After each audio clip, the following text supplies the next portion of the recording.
Hello दोस्तों, मेरा नाम ममता है।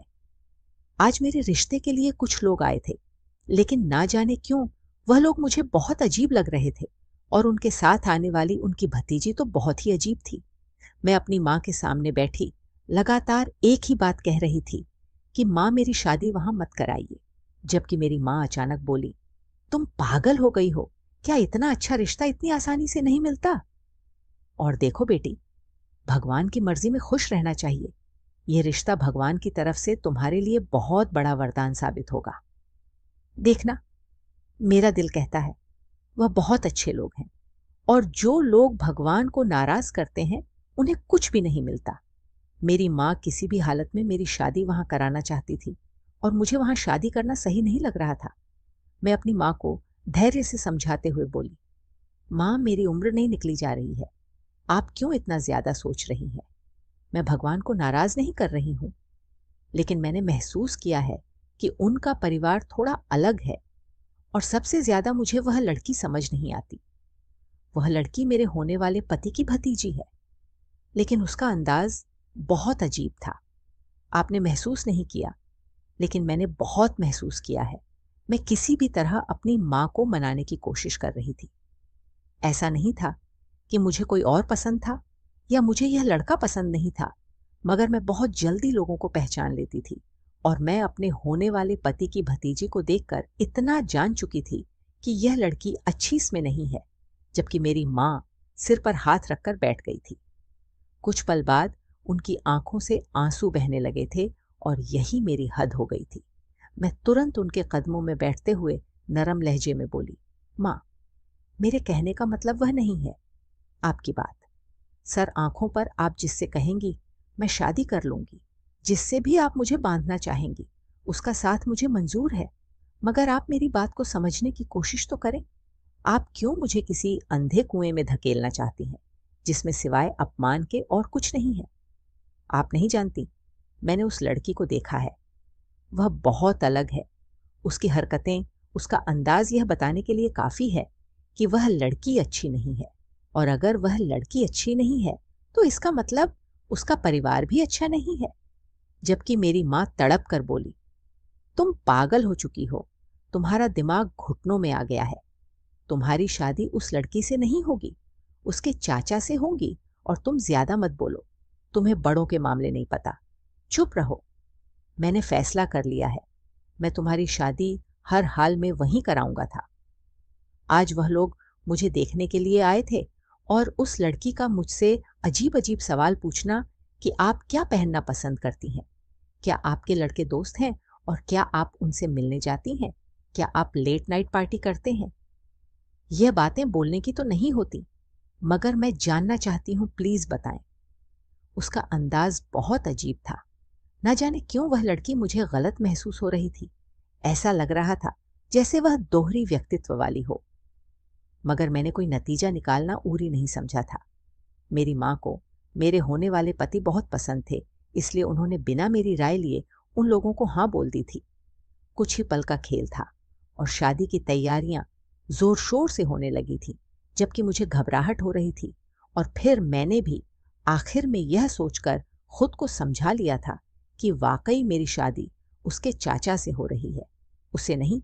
और अगर उसने मुझसे फिर से कोई भी उलटा सीधा सवाल करने की कोशिश की तो मैं उसके चाचा से शिकायत कर दूंगी।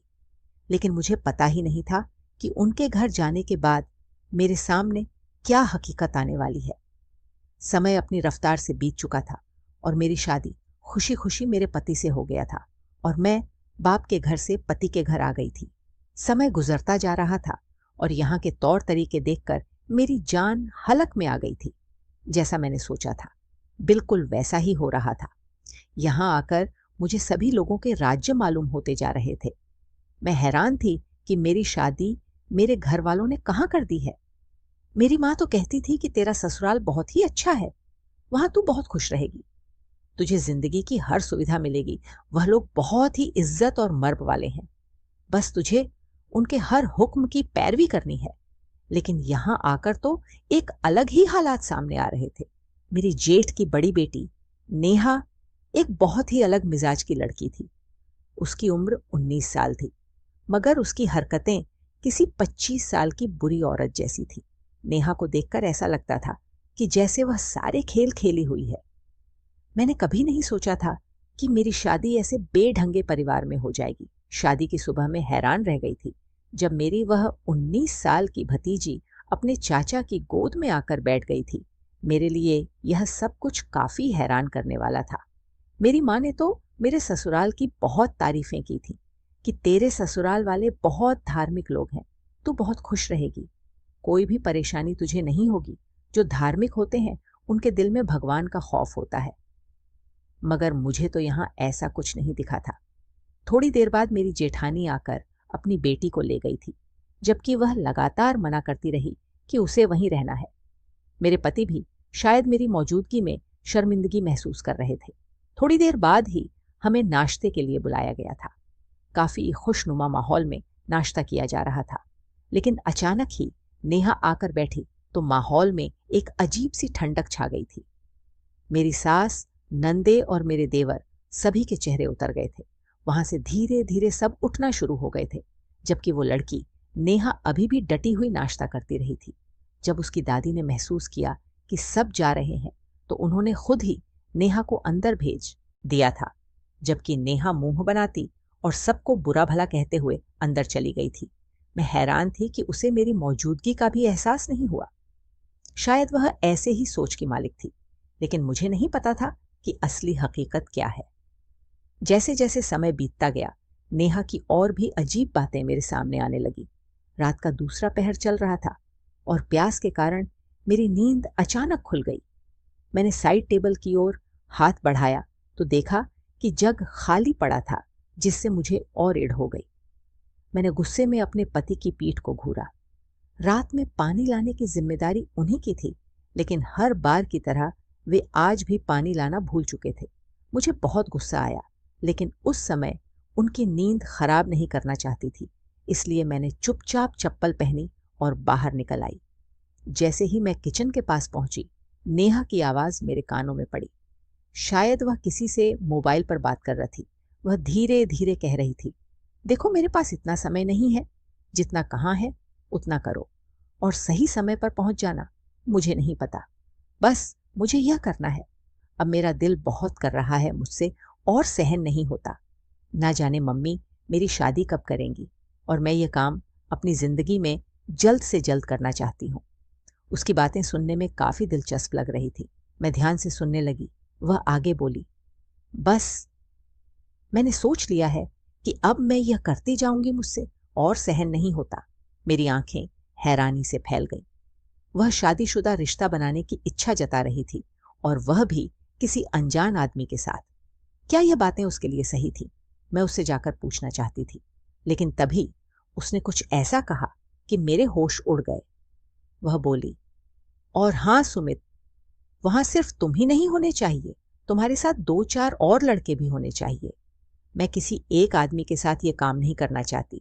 वहां 2-4 और लड़के होने चाहिए, तभी मजा आएगा, नहीं तो यह सब बेमजा सा रह जाएगा। उसकी इन बेहुदा बातों पर मेरे कान की लौक लाल हो गई। अचानक वह किचन से बाहर आ गई और मुझे सामने खड़ा देखकर बगल से निकल गई। उसके माथे पर कोई शिकन नहीं थी, ही चेहरे पर कोई घबराहट। वह इतनी आसानी से यह बातें कर रही थी, मानो यह कोई बड़ी बात ही ना हो। लेकिन मेरा दिमाग सुन्न हो चुका था। नेहा हमारे परिवार की इज्जत थी। अगर वह कोई गलत काम करती तो हमारे परिवार की ही बदनामी होती। मुझे समझ नहीं आ रहा था कि मैं क्या करूं। मैंने जल्दी जल्दी पानी पिया और जग भरकर अपने कमरे में लौट आई। वह रात मेरे लिए किसी सज्जा से कम नहीं थी। मैं बिस्तर पर सीधी लेट गई, लेकिन नींद कोसों दूर थी। मैंने अपने पति की पीठ देखी और उन्हें उठाकर यह सब बताने का सोचा, लेकिन मैं इतनी जल्दी किसी लड़की पर आरोप नहीं लगा सकती थी। वैसे तो घर में कोई नेहा को पसंद नहीं करता था, लेकिन अगर मैं उस पर इतना घिनौना आरोप लगाती तो सब लोग मेरे ही खिलाफ हो जाते, और मेरी शादी को अभी केवल 3 महीने ही हुए थे। इसीलिए मैं कोई ऐसा कदम नहीं उठाना चाहती थी जिससे मेरी वैवाहिक जिंदगी पर असर पड़े। जैसे जैसे समय बीता, मैंने चुप्पी साध ली थी। मैं बस सही मौके का इंतजार कर रही थी ताकि अपने पति से यह बात कर सकूं। आखिरकार 4 बजे के बाद मुझे नींद आई थी। सुबह हमेशा की तरह उजली साबित हुई। सूरज के उगते ही मैं उठ गई और घर की औरतों के साथ नाश्ता बनाने में लग गई। मैं बार बार नेहा की माँ की तरफ देख रही थी। इस घर में वही एक महिला थी जो नेहा से बेहद प्यार करती थी। बाकी घर के लोग उसे देखना भी पसंद नहीं करते थे। अचानक मेरा मन हुआ कि मैं उन्हें उनकी बेटी की करतूतें बता दूं, लेकिन फिर सोचा कि शायद इसका कोई फायदा नहीं होगा। कौन जाने वह मुझ पर यकीन भी करेंगी या नहीं। पर मेरा ज़मीर मुझे चुप बैठने नहीं दे रहा था। नाश्ता करवाने के बाद मैं ऊपर कबूतरों को दाना डालने चली गई। यह शौक मेरे पति का था। घर में किसी को भी कबूतर पालने का शौक नहीं था, सिवाय मेरे पति के, जिन्होंने छत पर एक बड़ा पिंजरा बना रखा था जिसमें कई कबूतर पाल रखे थे। मैंने कबूतरों का दाना पानी किया और नीचे आने लगी। तभी मेरी नजर छत के कोने में बैठी नेहा पर पड़ी, जो मुंडेर पर बैठी मोबाइल चला रही थी। मैं उसकी तरफ बढ़ी। मुझे देखकर वह झेंप गई। वह क्या क्या कर रही थी मुझे नहीं पता था, पर इतना तो समझ आ गया था कि वह मोबाइल में कुछ देख रही थी। अचानक मेरे मन में गलत सलटन। वह मोबाइल पर कुछ गलत ही देख रही थी, तभी तो मेरे आने पर घबरा गई थी। मुझे ताज्जुब हो रहा था कि इतनी छोटी उम्र में यह लड़की ऐसी हरकतें कर रही है। मैं उसे कुछ कहने ही वाली थी कि वह वहां से फौरन भाग निकली। मेरी समझ से सब कुछ बाहर था। मुझे कुछ समझ नहीं आ रहा था कि वह क्या करना चाहती है, लेकिन इतना तो साफ था कि वह बहुत बड़ा कोई काम करने वाली है, जिसके बाद पूरे परिवार की बदनामी हो जाएगी। मगर मैं किसी से कुछ कह नहीं सकती थी। मेरी जान सूख रही थी शादी के। यह दिन मेरे लिए खुशियों के नहीं, बल्कि किसी सजा के जैसे हो गए थे। नेहा की सच्चाई जानकर मुझे बहुत अफसोस हो रहा था, और खासकर अपनी जेठानी पर गुस्सा आ रहा था कि उन्होंने अपनी इकलौती बेटी की कैसी परवरिश की थी।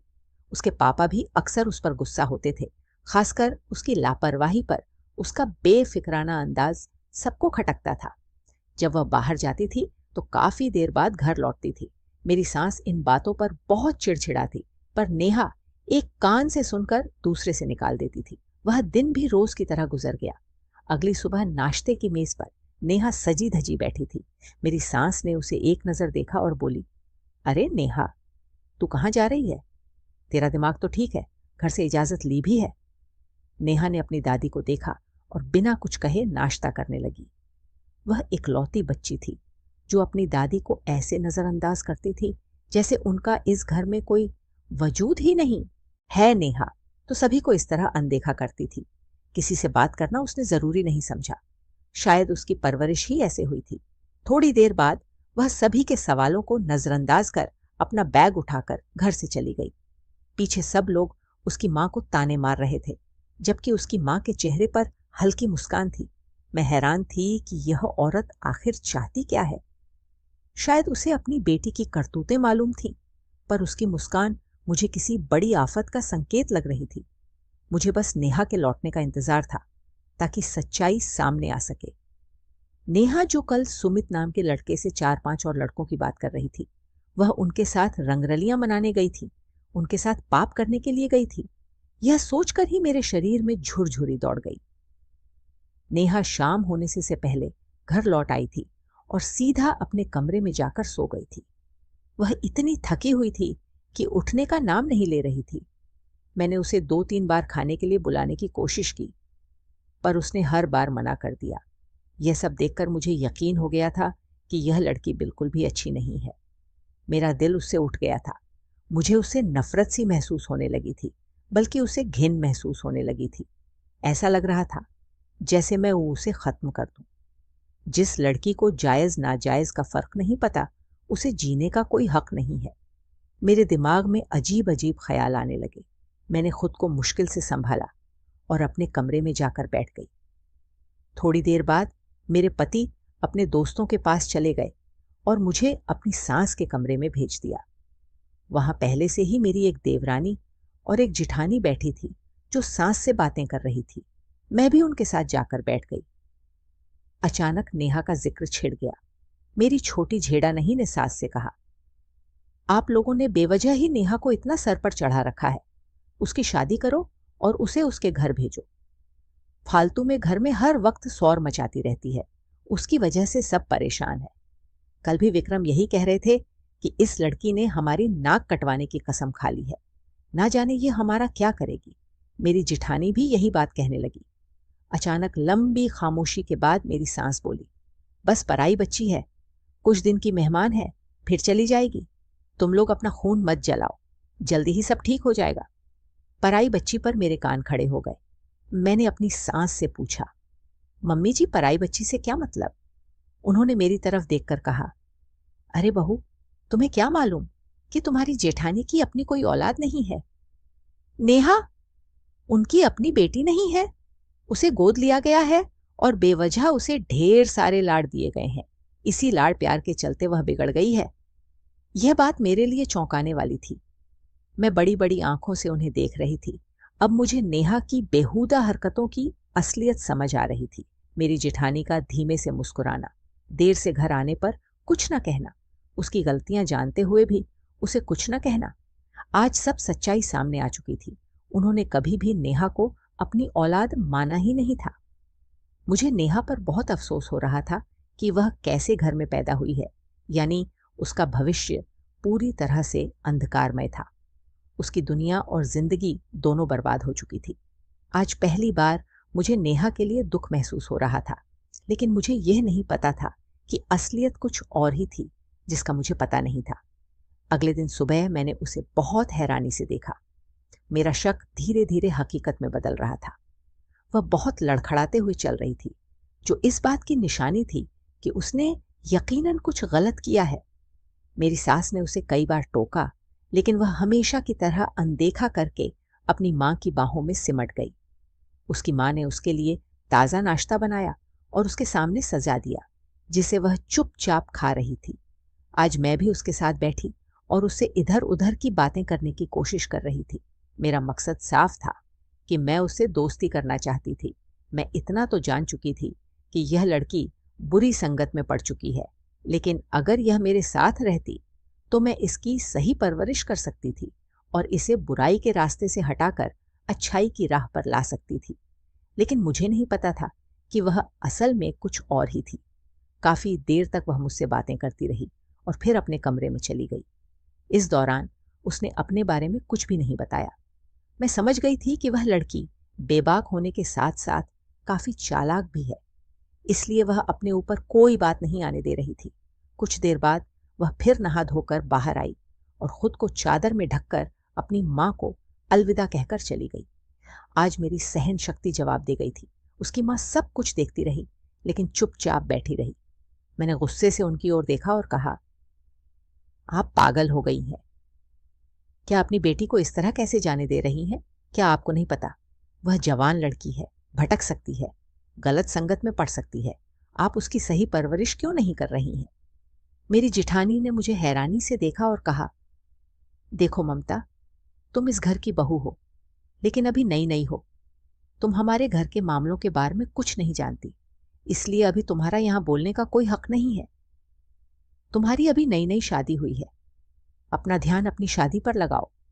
मेरे पति, मेरी सास और मेरी बेटी क्या करते हैं, ये हमारा मसला है। मेरी बेटी क्या करती है, कहाँ जाती है, वह उसका और उसके भगवान का मामला है। तुम कौन होती हो? उसे परखने वाली मेरी जिठानी की यह बातें सुनकर मुझे बहुत अफसोस हुआ कि क्या माँ ऐसी होती हैं जो अपनी औलाद के साथ इतना बुरा करती हैं।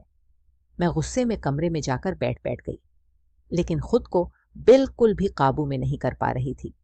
दोपहर के समय नेहा घर वापस आई। उसके चेहरे पर एक अजीब सी थकान थी। मैंने उसे पानी का गिलास दिया तो उसने तुरंत पूरा गिलास एक ही बार में पी लिया। वह मेरी तरफ देखते हुए मेरी तबीयत के बारे में पूछने लगी। फिर अचानक से अपनी दादी माँ और बाकी सभी के बारे में पूछने लगी। मैंने धीरे धीरे उसे सबके बारे में बता दिया तो उसने सिर्फ इतना कहा कि वह बहुत थकी हुई है, सोने जा रही है। जब सोकर उठे मैं उसे दोपहर का खाना दे दूं, क्योंकि उसे भूख भी लगी है। मैंने भी सिर हिला दिया, क्योंकि मैंने अब मन बना लिया था कि मैं उसे सही राह पर लाकर ही दम लूंगी। लेकिन आज मुझे यह पता नहीं था कि सच मुझ पर कैसे उजागर होने वाला है। कुछ देर बाद जब मैं कमरे में गई तो वह अपने कमरे में बने छोटे से मंदिर में भगवान के चरणों में सर दिए बैठी थी। मैं वहीं बेड पर बैठकर उसका इंतजार करने लगी कि जब वह आए तो मैं उसे खाना दे दूं। वैसे मुझे आज हैरानी हो रही थी कि नेहा इतनी धार्मिक कब से हो गई कि भगवान के साथ इतना समय बिता रही थी। लेकिन फिर मैंने सोचा, जरूर अपने किए गए पापों की माफी मांग रही होगी। जब उसे भगवान के चरणों में सर दिए काफी देर हो गई तो मैं थक कर उसके पास चली गई। उसे कंधे से पकड़कर हिलाया तो मेरी चीख निकल गई थी। मैंने तुरंत उसके सीने पर हाथ रखकर देखा तो उसका दिल धड़कना बंद हो चुका था। नाक के पास हाथ रखा तो वहां भी सांस नहीं आ रही थी। उसकी कलाई भी चेक की, लेकिन नब्ज थम चुकी थी और उसकी जान उसके शरीर से निकल चुकी थी। मेरी आंखें हैरत से फटी की फटी रह गई थी। मैंने तुरंत जोर से चिल्लाकर सबको कमरे में बुला लिया। घर में शुक्र था कि 2 मर्द मौजूद थे। तुरंत नेहा को अस्पताल ले जाया गया, लेकिन वहां जाते ही हम सब पर यह हकीकत खुल गई कि नेहा का निधन 1 घंटे पहले ही हो चुका था। हम सब वहीं पर रोने और चीखने लगे। थोड़ी देर बाद ही नेहा का अंतिम संस्कार कर दिया गया। सभी के मुंह पर एक ही बात थी कि लड़की कितनी नेक थी। उसकी तो मिसाल नहीं मिलती। ऐसी मौत तो नसीब वालों को मिलती है। सब यही बात कर रहे थे, लेकिन हमारे घर वालों के चेहरे उतरे हुए थे। गली वाले भी कुछ उसकी अच्छाई के बारे में बोल रहे थे तो कुछ बुराई के बारे में कि यह लड़की बहुत देर से घर आती थी, न जाने कहां कहां जाती थी। लेकिन हमें नहीं पता था कि कुछ दिनों बाद हम सब पर क्या हकीकत खुलने वाली है। मेरी जिठानी का रो रो कर बुरा हाल था। उनकी हालत इतनी खराब हो गई थी कि मुझे उन पर तरस आ रहा था। मेरे जेठ ने उन्हें बड़ी मुश्किल से संभाला हुआ था। यह बात तो सच थी कि नेहा सिर्फ उन्हीं से बात करती थी और किसी से नहीं। लेकिन उनका नजरअंदाज करना और उसकी सही परवरिश न करना मुझे बहुत बुरा लगता था। और आज शायद यह उसी का नतीजा था कि नेहा हमारे बीच नहीं थी। लगभग 15 दिन बाद कुछ वेलफेयर के कपड़े पहने लोग हमारे घर में आए। उन सब के कपड़ों से पता चल रहा था कि वे किसी संस्था से जुड़े हुए हैं। उन्होंने आते ही मेरी जिठानी का नाम पूछा और तुरंत ही मेरी जिठानी उनसे मिलने के लिए आ गई। उन्हें मेहमानों के खाने में बिठा दिया गया था। पानी आदि देने के बाद हम सब वहीं बैठ गए। वे वेलफेयर वाले मेरी जिठानी को देखते हुए बोले, आपकी बेटी ने हमारे संस्था के लिए जो किया है उसकी कोई मिसाल नहीं है। जबकि मैं ध्यान से उनकी बातें सुन रही थी कि आपकी बेटी ने इंसानियत की एक ऊंची मिसाल कायम की है। उसने वृद्ध लोगों के लिए जो काम किया है उसकी तो बात ही अलग है। भगवान उसे स्वर्ग में जगह दे, उसकी आत्मा को शांति। इस लड़की ने जाते जाते एक ऐसा संस्थान खड़ा किया है जहां वृद्ध लोग अपनी बाकी जिंदगी आराम से गुजार सकते हैं। उसने ऐसे स्कूल बनवाए हैं जहां गरीब बच्चों को पढ़ाई का मौका मिलता है। उसने इस संस्था को इस तरह से शुरू किया है कि अब लोग लगातार इस संस्था से जुड़ते जा रहे हैं। अगर आप सोशल मीडिया पर जाएं तो आपको पता चलेगा कि आपकी बेटी ने क्या काम किया है। हम आपको सराहनाएं हैं कि आपने अपनी बेटी की इतनी बेहतरीन परवरिश की है और आपकी बेटी के साथ ही सुनीत ने भी उसका खूब साथ दिया है। हमने उसे भी खूब सराहा है कि उसके जैसी युवा पीढ़ी भी लोगों की सेवा कर सकती है। आपकी बेटी ने विधवाओं और अनाथ के लिए भी बहुत कुछ किया है। उसने जाते जाते इतने गरीबों के घरों में चूल्हे जलाए हैं जिसकी कोई सीमा नहीं है। आपकी बेटी की तो बात ही अलग है। जबकि हमारा पूरा परिवार उस आदमी और औरत को हैरत से देख रहा था। वे लोग मेरी जिठानी के सामने एक भारी रकम रखते हुए बोले, आपकी बेटी ने हमारे संस्थान के लिए इतना कुछ किया है, यह उसकी तरफ से एक छोटा सा इनाम है। वैसे तो यह उन्हें उनकी जिंदगी में ही देने का इरादा था, लेकिन भगवान को जो मंजूर था, हम इस अमानत में खयानत नहीं कर सकते थे। इसलिए यह अमानत आपको सौंप रहे हैं। उम्मीद करते हैं कि आप इसे किसी अच्छे काम में लगाएंगी, क्योंकि यह आपकी बेटी की मेहनत की कमाई है। वे लोग यह कहकर चले गए थे और हम सब सन्नाटे में आ गए थे। जो पूरा घर नेहा से नफरत करता था। कोई भी उससे बात करना उचित नहीं समझता था। यहां तक कि मैं भी उसे नफरत भरी निगाहों से देखती थी। सब उसे बुरा भला कहते थे। सबके मुंह पर एक ही बात होती थी कि वह कहाँ जा रही है, क्या कर रही है। और आज जब सबको सच पता चला तो सबकी आंखों में नेहा के लिए गर्व था। आज मुझे पता चला कि उसे शहादत की मौत कैसे नसीब हुई। उसकी आत्मा इतनी आसानी से कैसे जुदा हो गई। आज मुझे अपने ससुराल पर गर्व महसूस हो रहा था कि मेरी शादी कितनी अच्छी जगह हुई है। जबकि मैंने अपनी जेठानी की तरफ देखा तो आज भी वह मुस्कुरा रही थी, लेकिन उनकी आंखों में आंसू थे। सबने उनसे पूछा कि यह सब क्या है, तो वह यही बोली, मैं सब जानती हूँ। मेरी नेहा मुझे सब बताती थी। बस उसने मुझसे वादा किया था कि मैं किसी को भी उसके किसी कदम के बारे में ना बताऊं। वह कहती थी कि वह इतनी खामोशी से मेहनत करेगी कि उसकी सफलता शोर मचा देगी, और आज उसने वह कर दिखाया है। मुझे अपनी नेहा पर बहुत गर्व है। जबकि मेरी जेठानी यह कहकर अपने कमरे में चली गई थी, और आज मुझे अपनी सोच पर बहुत अफसोस हो रहा था कि मैंने नेहा के बारे में कितना गलत सोचा था।